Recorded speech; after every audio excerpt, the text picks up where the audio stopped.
Hello मेरे job smarty दोस्तों, मैं हूं अमर झा और आप देख रहे हैं आपका अपना चैनल जॉब स्मार्ट। दोस्तों, इस एपिसोड में मैं आपको एक बुरी खबर और एक अच्छी खबर सुनाता हूं। तो पहले बुरी खबर, क्योंकि अच्छी खबर सुनने के बाद आपका मुंह मीठा हो जाए।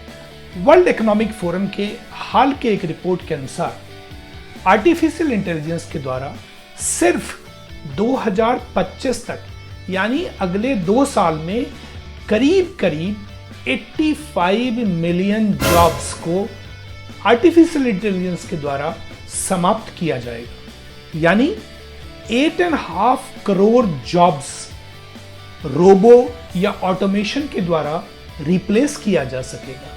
और अच्छी खबर यह है कि इसी समय में, इसी पीरियड में 97 मिलियन जॉब्स यानी 9.7 करोड़ नए जॉब्स क्रिएट हो जाएंगे।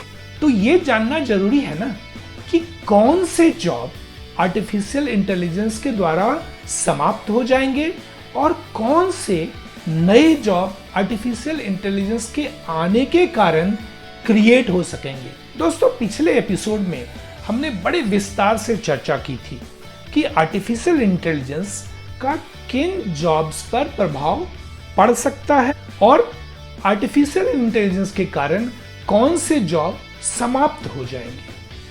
आशा है आपने हमारे इस पिछले एपिसोड को जरूर देखा होगा, और अगर नहीं देखा है तो उसे जरूर देखें। हमने नीचे डिस्क्रिप्शन में भी अपने पिछले एपिसोड का लिंक दिया हुआ है, आप उस पर क्लिक करके हमारा पिछला एपिसोड जरूर देखें। दोस्तों, इस एपिसोड में मैं आपको एग्जाम्पल के साथ सिंपल टर्म्स में समझाऊंगा कि अगर आपने आर्टिफिशियल इंटेलिजेंस के कंसेप्ट और फंक्शनिंग को समझ लिया तो आप अपने आप को फ्यूचर में आर्टिफिशियल इंटेलिजेंस के आने वाले प्रभाव से फ्यूचर प्रूफ या प्रोटेक्ट कर सकेंगे और अपने आप को तैयार भी कर सकेंगे।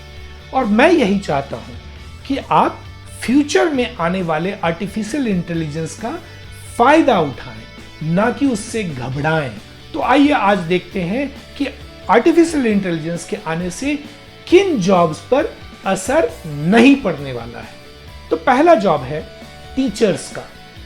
आप सबको जरूर याद होगा कि स्कूल या कॉलेज में आपके सबसे फेवरेट टीचर कौन थे। वो एक बार जो चीज बता देते थे, समझा देते थे, पढ़ा देते थे, उसे सालों बाद भी आप याद रखते थे। वो क्लास के हर बच्चे को पर्सनली जानते थे, कौन मजबूत है, कौन थोड़ा कमजोर है, कौन किस चीज को कैसे समझता है, वो उन्हें अच्छी तरह पता था। परंतु आज के एडिटेक और डिजिटल वर्ल्ड में भी वैसे टीचर मिलने मुश्किल हैं, और इसीलिए आर्टिफिशियल इंटेलिजेंस वैसे टीचर क्रिएट नहीं कर सकता है जो क्लास के हर बच्चे को समझता है और उसको उसी ढंग से पढ़ा सकता है। दूसरा जॉब है लॉयर्स एंड जजेस का। लॉयर्स के जॉब में केस की बारीकियों को समझना, विपक्ष के कमजोर पॉइंट्स को पकड़ना, स्ट्रैटेजी बनाना और कोर्ट के अंदर केस की जिरह करना, वकालत करना बहुत इंपॉर्टेंट है। ये बड़े ही व्यक्तिगत नॉलेज और एक्सपीरियंस की बात है। कॉम्प्लेक्स लीगल सिस्टम को समझकर कोर्ट में अपने क्लाइंट के पक्ष में आर्गुमेंट करना, ये तो एक स्पेशल स्किल है।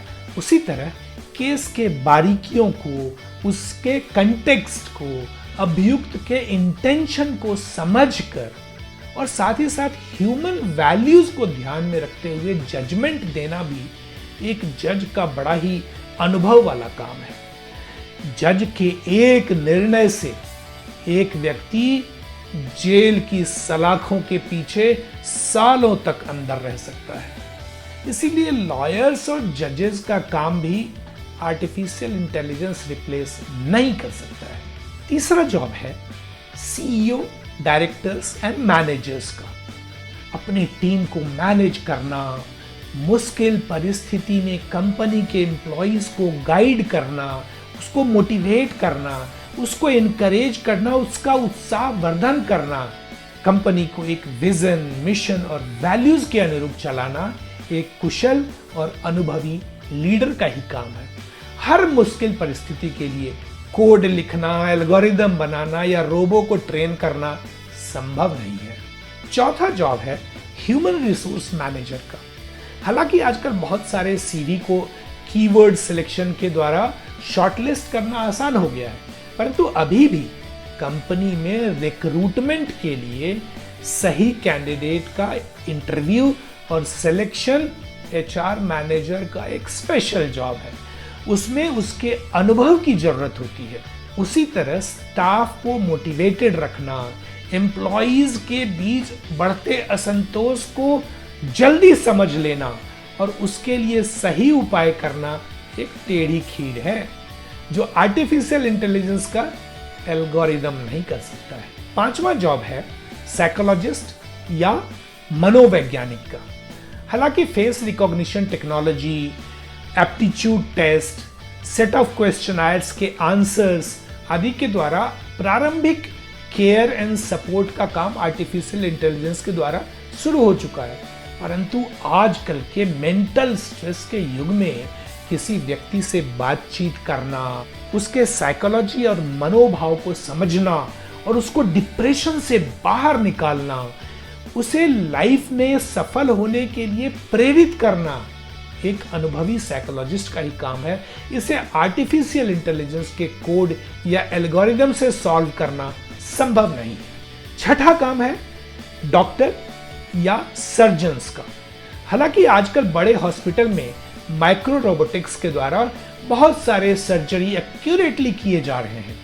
सर्जिकल असिस्टेंस रोबो के द्वारा लिया जा रहा है, लेकिन डॉक्टर के द्वारा पेशेंट के दर्द को समझना, एक बीमारी का दूसरे बीमारी से कोरिलेट करके एनालाइज करना और बीमारी के रूट कॉज को पकड़ना एक अनुभवी डॉक्टर के स्किल के बस की ही बात है। ये आर्टिफिशियल इंटेलिजेंस नहीं कर सकता है। सातवां जॉब है कंप्यूटर सिस्टम एनालिटिक्स का। हम कितना भी सिस्टम को ऑटोमेटिक बना लें, परंतु किसी भी सिस्टम को मेंटेन करना, उसके डिफेक्ट को रेक्टिफाई करके इंप्रूव करना, किसी कॉम्प्लेक्स सॉफ्टवेयर या हार्डवेयर के लिए अलग अलग सिस्टम स्पेशलिस्ट से कोऑर्डिनेट करने के लिए सिस्टम एनालिस्ट की जरूरत तो पड़ेगी ही पड़ेगी। सिस्टम ऑटोमेटिकली अपने आप को मेंटेन या इंप्रूव नहीं कर सकती है, बल्कि इस प्रोफेशनल का तो आगे आने वाले समय में और भी डिमांड बढ़ने वाला है। आठवां और सबसे इंटरेस्टिंग जॉब है artist, painter and creative writers का। जहां कुछ काल्पनिक दुनिया, इमेजिनरी वर्ल्ड की बात है, उसमें आर्टिफिशियल इंटेलिजेंस टोटली फेल हो जाता है। हालांकि आजकल एक पेंटिंग को कॉपी करके ढेर सारे पेंटिंग बनाए जा सकते हैं, परंतु कोई एक्टिंग, म्यूजिक या किसी कल्पना को धरातल पर लाने वाले पेंटर की पेंटिंग का काम तो आर्टिफिशियल इंटेलिजेंस नहीं कर सकता है। किसी एक्टर के द्वारा एक ही वाक्य को अलग अलग रूप, भाव, भंगिमा के साथ अलग अलग मायने देना एक क्रिएटिव कलाकार का ही काम हो सकता है।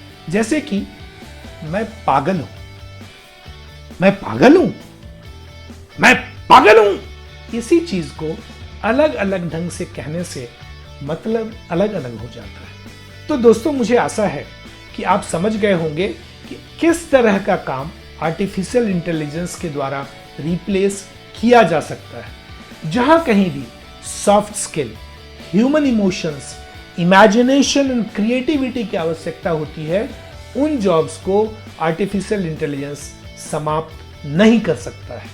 ऐसे जॉब्स पर आर्टिफिशियल इंटेलिजेंस का प्रभाव फ्यूचर में भी नहीं पड़ेगा। आप अपने जॉब्स और करियर के रिलेटेड जानकारी प्राप्त करने के लिए हमारे हर एपिसोड को देखते रहिए।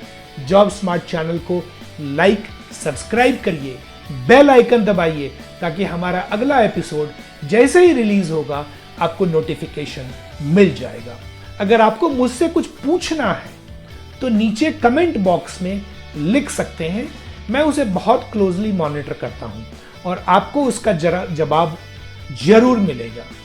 तो अगले एपिसोड तक के लिए जय हिंद।